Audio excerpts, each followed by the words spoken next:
meydka nin konton jir ah ayaa laga helay xabsiga magaalada Trondheim ee waqooyiga dalka Norway ka oo lagu soo waramayo in uu ku sugnaa xabsiga kuna xukunaa xukun dheer. Kusimaha agaasimaha gobolka Renate Scientific ayaa ku waramayso in ay tahay dhacdo laga murugoodo oo aad looga xumaado maadaama ninkan konton jirka ah uu ku dhex geeriyooday xabsiga dhexdiisa halkaas oo ay sheegtay in hadda la baarayo.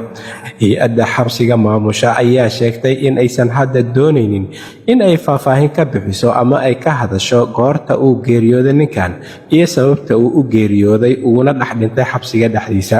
Booliiska ayaa lagu wargeliyay dhacdadan ka dhacday xabsiga magaalada Trondheim ee waqooyiga dalka Norway halkaas oo iyaguna ay soo gaareen baaritaanana ay ka wadaan sida ay sheegtay kusimaha agaasinka Renate Scientific. Waxa ayna intaa ku dartay in ay murugada iyo dareenkaba la qaybsanayso ehelada uu ka baxay konton jirka ku dhex geeriyooday xabsiga magaalada Trondheim.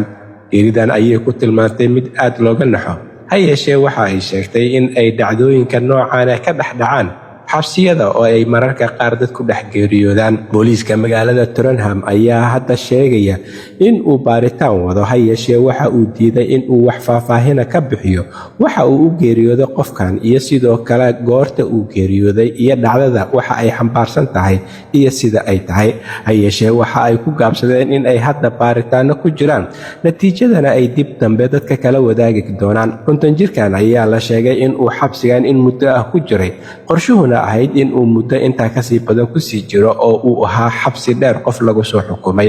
Ha yeeshee waxaa lagu soo waramayaa in uu xabsiga ku dhex geeriyooday halkaana uu ku nafwaayay iyadoo aan ilaa iyo hadda faahfaahin dhaba laga haynin xilliga uu geeriyooday, waxa uu u geeriyooday iyo cidda sababta u ahayd inuu geeriyoodo.